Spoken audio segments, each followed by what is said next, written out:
కాళేశ్వరం నోటీసులు ఖచ్చితంగా మల్కాజ్గిరి ఎంపీ పైన గురిపెడుతున్నాయా? అంటే ఇక్కడ కేసీఆర్కి మరొక వైపు హరీష్ రావు అసలు ఉద్దేశమే లేదా?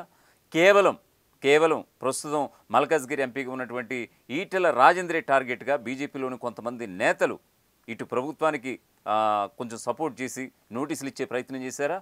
ఎందుకంటే బీజేపీ ఎంపీగా ఉన్నటువంటి ఆయన ఇక్కడ రాష్ట్ర అధ్యక్ష పదవి రేసులో ఉన్నారు కాబట్టి ఖచ్చితంగా ఆయనకు బ్రేక్లు వేసేందుకు సొంత పార్టీకి సంబంధించినటువంటి బీజేపీ నేతలే ఇటు కాంగ్రెస్ ప్రభుత్వంతో కుమ్మక్కై కాళేశ్వరం నోటీసులు ఇప్పించారనేటువంటి ఒక బలమైనటువంటి వాదన ఇప్పుడు తెర మీదకి వచ్చింది. ఆ విషయాల్లో కొంచెం లోపాయకరంగా కొంచెం తెలుసుకునే ప్రయత్నం చేద్దాం. గడిచిన 10 ఏళ్ల అధికారంలో ఉన్నటువంటి బీఆర్ఎస్ కలల ప్రాజెక్టు కాళేశ్వరంపై రోజుకో వివాదం నడుస్తూనే ఉంది. దీనిపై పీసీ ఘోష్ కమిషన్ విచారణ చేస్తున్న విషయం తెలిసిందే. అందులో భాగంగానే కమిషన్ 3 కీలక నేతలకు నోటీసులు జారీ చేసింది. కాళేశ్వరం ప్రాజెక్టు కుంగుబాటు, మేడిగడ్డ, సుందిళ్ల బ్యారేజీల్లో నిర్మాణ లోపాలపై కాంగ్రెస్ ప్రభుత్వం నియమించిన పీసీ ఘోష్ నేతృత్వంలోని విచారణ కమిషన్ ఇప్పటిదాకా వందలాది మంది ఇంజనీర్లను, పలువురు సలహాదారులను, నిర్మాణ సంస్థలను విచారణ చేసి వారి నుంచి అఫిడవిట్స్ కూడా తీసుకుంది. తాజాగా మాజీ సీఎం కేసీఆర్, ఇరిగేషన్ మాజీ మంత్రి హరీష్ రావు, అలాగే ఆర్థిక శాఖ మాజీ మంత్రి ఈటెల రాజేందర్కు నోటీసులు ఇచ్చి విచారణకు రండి అంటూ పిలిచింది. ఖచ్చితంగా ఇది కేసీఆర్ కలల ప్రాజెక్టు. గత 10 ఏళ్ల పాలన సాగించినటువంటి బీఆర్ఎస్ కాళేశ్వరం పేరుతో కొన్ని లక్షలాది ఎకరాలకు సాగునీరు అందించే కార్యక్రమంగా పెట్టుకున్నటువంటి ఈ కాళేశ్వరం ప్రాజెక్టులో సుమారుగా లక్షలాది కోట్ల రూపాయల అవినీతి జరిగింది. సో ఈ క్రమంలో ఆనాడు ముఖ్యమంత్రిగా ఉన్నటువంటి కేసీఆర్, అలాగే ఆర్థిక శాఖ మంత్రిగా ఉన్నటువంటి ప్రస్తుతం బీజేపీ ఎంపీగా కొనసాగుతున్నటువంటి ఈటెల రాజేందర్, మరొక వైపు హరీష్ రావు ఆనాడు నీటిపారుదల శాఖ మంత్రిగా ఉన్నారు. సో ఈ ముగ్గురికి కూడా పీసీ ఘోష్ కమిషన్ ఆల్రెడీ విచారణకు రండంటూ కూడా వచ్చే నెల జూన్ నెలలోనే, అది కూడా 6 నుంచి ఒక 10 తేదీల లోపులోనే వీళ్ళ ముగ్గురు విచారణ కూడా పీసీ ఘోష్ విచారణ చేపడుతున్నట్లుగా తెలుస్తోంది. అయితే ముందు నుంచి కేసీఆర్, హరీష్ రావుకు నోటీసులు వస్తాయన్నది ఊహించినదే. కానీ అనూహ్యంగా ఈటెల రాజేందర్ పేరు మీద అసలు నోటీసులు వెలువడ్డాయి. అసలు ఈ ప్రాజెక్టుల బిల్లుల విషయంలో అప్పుడు ఆర్థిక శాఖ చేసింది ఏమీ లేదంటూ అటు ఆర్థిక శాఖ నుంచి ఎప్పుడో చెప్పుకొచ్చారు. ఈ ప్రాజెక్టు కోసం కాళేశ్వరం కార్పొరేషన్ పేరుతో రుణాలు తీసుకుని బిల్లులు కూడా అక్కడి నుంచి విడుదల చేశారు. అంతేకాదు క్యాబినెట్లో సీఎం ఆమోదంతో ఒక బిల్లుపై సంతకం చేసి వస్తే దాన్ని ఆపేందుకు మంత్రులు కూడా అధికారం ఉండదు. అసలు బీఆర్ఎస్ పాలనలో అప్పుడు కేసీఆర్, కేటీఆర్, కవిత, ఆఖరున హరీష్ రావు మినహా ఏ ఒక్క మంత్రికి కూడా సొంత అధికారాలు లేవనేది జగమెరిగిన సత్యం. ప్రగతి భవన్ నుంచి వచ్చే ఆదేశాలు పాటించడం తప్ప చేసేదేమీ లేకుండా పదవుల్లో ఉన్నారు. ఇలాంటి పరిస్థితుల నేపథ్యంలో కాళేశ్వరం ప్రాజెక్టు విచారణలో ఈటెల రాజేందర్కు నోటీసులు ఇవ్వడం వెనుక పెద్ద ప్లానే వేసినట్లుగా రాజకీయ వర్గాల్లో ప్రచారం జరుగుతోంది. ఇందులో సొంత పార్టీ నేతలకు ఏదైనా భాగస్వామ్యం ఉందా, లేదంటే ఇటీవల దూకుడు పెంచి అటు హైడ్రాను, ఇటు ఫైనాన్షియల్ ఇష్యూస్పై ఒంటరి పోరాటం చేస్తున్న రాజేందర్కు బ్రేక్ వేసేందుక అనేక అనుమానాలు సైతం మొదలయ్యాయి.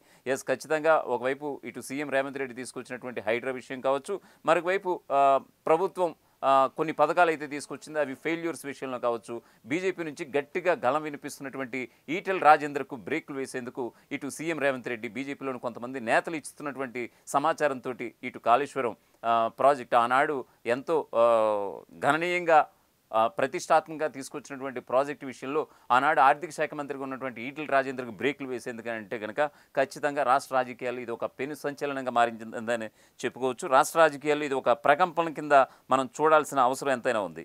రాష్ట్ర బీజేపీ అధ్యక్ష పదవి ఖరారైందని బీజేపీలో జరుగుతున్న ప్రచారం నేపథ్యంలో ఈ పదవిని రాకుండా అడ్డుకునేందుకు ఆ పార్టీలోకి కొంతమంది కీలక నేతలే ఈ ప్లాన్ వేశారని బీజేపీలోని ముఖ్య నేతలు సీఎం రేవంత్ ద్వారా ఒక కొత్త కథ నడిపించారని టాక్ అయితే నడుస్తోంది. ఈ నెలాఖరుతో కాళేశ్వరం కమిషన్ పదవీకాలం పూర్తి కావాల్సి ఉండగా ప్రభుత్వం మరో 2 నెలలు పొడిగించింది.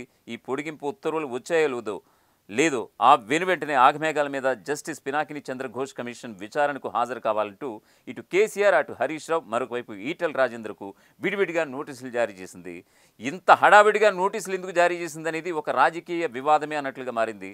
నిజానికి కమిషన్ విచారణలో భాగంగా ఐఏఎస్లు, ఇంజనీర్లు విచారణకు హాజరై పూర్తిగా గత ప్రభుత్వ పెద్దల ఆదేశాల మేరకే పనిచేశామని వివరించారు. ఖచ్చితంగా ఇక్కడ మనకు విషయం చెప్పుకోదగ్గ విషయం ఏంటంటే జస్టిస్ పీసీ కమిషన్ ఏదైతే ఉందో ఆల్రెడీ దీనికి సంబంధించి పలువురు విశ్రాంత ఇంజనీర్లు, రిటైర్డ్ ఇంజనీర్లను కావచ్చు, ప్రస్తుతం కొనసాగుతున్నటువంటి ఐఏఎస్లను కావచ్చు, ప్రస్తుతం కొనసాగుతున్నటువంటి ఇంజనీర్లను కావచ్చు, కాళేశ్వరం ప్రాజెక్టుకి సంబంధించి ఎవరైతే ఈ కేసులో ఇంప్లీడ్ అయి ఉన్నారో ఈ అధికారులను సైతం విచారించగా ఖచ్చితంగా వాళ్ళు చెప్పిందంతా ఒకటే. ఇది మా ప్రమేయం ఏం లేదు. ఆర్థిక శాఖ నుంచి, మరోవైపు నీటిపారుదల శాఖ మంత్రి నుంచి, మరొక వైపు ముఖ్యమంత్రి కేబినెట్లో తీసుకున్నటువంటి నిర్ణయాల మేరకే మేము నడుచుకున్నాం తప్ప మాది ఇందులో మేము నిమిత్త మాత్రం అంటూ కూడా చెప్పుకొచ్చారు. సో ఈ క్రమంలోనే ఇటు పీసీ కమిషన్ సభ్యులు కూడా, పీసీ కమిషన్ కూడా అదే చెబుతోంది. సో అధికారుల నుంచి మేము వివరణ తీసుకున్నాం. ఖచ్చితంగా ఇటు కేసీఆర్కి, అటు హరీష్ రావుకి, మరొక వైపు ఈటెల రాజేందర్కి నోటీసులు ఇవ్వడం కూడా ఇందులో భాగం అంటూ కూడా ఆల్రెడీ స్పష్టత కూడా ఇచ్చినటువంటి సందర్భం. సో అందులో ప్రధానంగా కేసీఆర్ పేరే ముందుంది. దీంతో అప్పట్లోనే పొలిటికల్ లీడర్లను కూడా విచారణకు పిలవాలని కమిషన్ భావించింది. కానీ లీగల్ సమస్యలను దృష్టిలో పెట్టుకుని కమిషన్ ఆ ఆలోచన విరమించుకుంది. ఎన్డీఎస్ఏ, విజిలెన్స్ ఎన్ఫోర్స్మెంట్ నివేదికలతో పాటు ఇంజనీర్లు, ఐఏఎస్లు ఇచ్చిన వివరణల ఆధారంగా రిపోర్ట్ ఇవ్వాలని భావించింది. కానీ తాజాగా తన ఆలోచనను మార్చుకున్న కమిషన్ పొలిటికల్ లీడర్లను సైతం విచారణకు పిలవాలని డిసైడ్ అయింది. అందుకే ప్రాజెక్ట్ నిర్మాణంలో భాగస్వామ్యమైన కేసీఆర్, హరీష్ రావుతో పాటు ఆర్థిక శాఖ మంత్రిగా వ్యవహరించారనే కారణంగా ఇటు ఈటెలకు సైతం నోటీసులు జారీ చేసింది. అసలే కాళేశ్వరం విచారణ మీద రోజుకో వాదన పెట్టుకుంటున్న అధికార విపక్షాలు, ప్రతిపక్షానికి చెందిన ముగ్గురు కీలక నేతలు కేసీఆర్, హరీష్ రావు, ఈటెలను విచారణ చేసేందుకు కమిషన్ సిద్ధం కావడంతో రాజకీయాలు ఒక్కసారిగా వేడెక్కినట్లుగా అయ్యింది. విచారణకు రావాలని కమిషన్ అయితే ముగ్గురు నేతలకు నోటీసులు అయితే జారీ చేసింది. కానీ వీరిలో ఇప్పటికీ ఈటెల రాజేందర్ తాను విచారణకు వస్తానంటూ ప్రకటించారు. ఇటు కేసీఆర్, హరీష్ నుంచి ఇంకా ఎలాంటి రిప్లై రాలేదు. గతంలో భూపాలపల్లి కోర్టు కూడా ఇలాగే కాళేశ్వరం విషయంలో కోర్టుకు హాజరు కావాలని ఆదేశిస్తే హైకోర్టులో పిటిషన్ వేసి తప్పించుకున్నారు. దీంతో ఇప్పుడు అసలు కమిషన్ ముందు విచారణకు హాజరవుతారా లేదా అన్నది ఉత్కంఠగా మారింది. ఇక్కడ పీసీ ఘోష్ కమిషన్ మనం ముఖ్యంగా చెప్పుకుంటున్నటువంటి నోటీసులు ఎవరికైతే ఇచ్చింది, ఇటు కేసీఆర్కి, ఆనాడు మాజీ ముఖ్యమంత్రిగా ఉన్నటువంటి కేసీఆర్కి, మరొక వైపు ఇటు నీటిపారుదల శాఖ మంత్రిగా ఆనాడు ఉన్నటువంటి హరీష్ రావుకి ఇవ్వడం జరిగింది. ఈరోజు ఎర్రవల్లి ఫామ్ హౌస్లో మాజీ ముఖ్యమంత్రి కేసీఆర్ని, తమ అధినేత బీఆర్ఎస్ అధినేత కేసీఆర్ని, ఆనాడు మాజీ మంత్రిగా ఉన్నటువంటి హరీష్ రావు ఈరోజు వెళ్ళి కలవడం జరిగింది. ఎందుకంటే నోటీసులు ఇచ్చారు, జారీ చేశారు, నేడు రేపు హాజరు కావాల్సి ఉంది ఇటు కేసీఆర్, అటు హరీష్ రావు. మరోవైపు కవిత ఇష్యూ కూడా వాళ్ళిద్దరూ కూడా చర్చించుకున్నట్లుగా ఆ ఫామ్ హౌస్ వేదికగా సమాచారం అందుతోంది.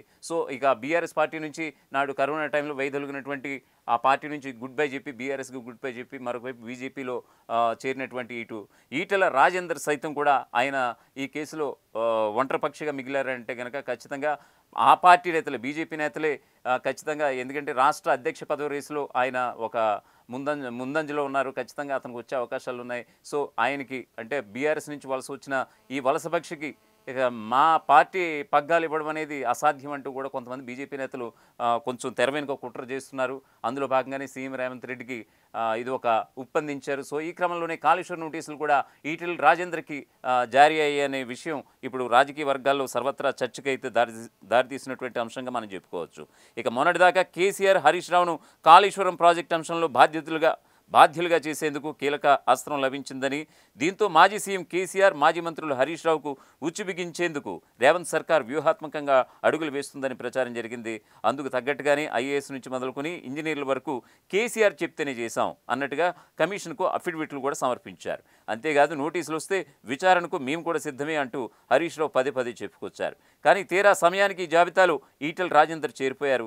అసలు ఈటెల రాజేందర్కు నోటీసులు రావడం వెనుక అసలు ఎవరున్నారు? బీజేపీలో కొంతమంది నేతలు ఉద్దేశపూర్వకంగా సీఎం రేవంత్ ద్వారా కమిషన్కి చెప్పించి నోటీసులు ఏమైనా ఇప్పించారా అనేది కూడా బీజేపీలోని ఓ వర్గం వాదన. ఎందుకంటే గత కొంతకాలంగా బీజేపీ రాష్ట్ర పగ్గాలు ఈటెల రాజేందర్కు కన్ఫర్మ్ అయ్యాయని బీజేపీ నేతలే చెబుతున్నటువంటి పరిస్థితి కనిపిస్తోంది. దానికి తోడు ఇటీవల ఎంపీ ఈటెల కూడా దూకుడు పెంచారు. కాషాయ దళంలో 3వ పవర్ పాయింట్గా మారబోతున్నారు. అటు బీజేపీలోని బీసీ వర్గం కూడా రాజేందర్కు మద్దతుగా నిలుస్తోంది. ఈ నేపథ్యంలో ఈటెలకు అధ్యక్ష పదవి ఖరారు చేసిన ప్రకటన వస్తే గనక కొంతమంది సీనియర్లకు ఇబ్బందులు పడాల్సి వస్తుందని భయపడుతున్నట్లుగా చెబుతున్నారు.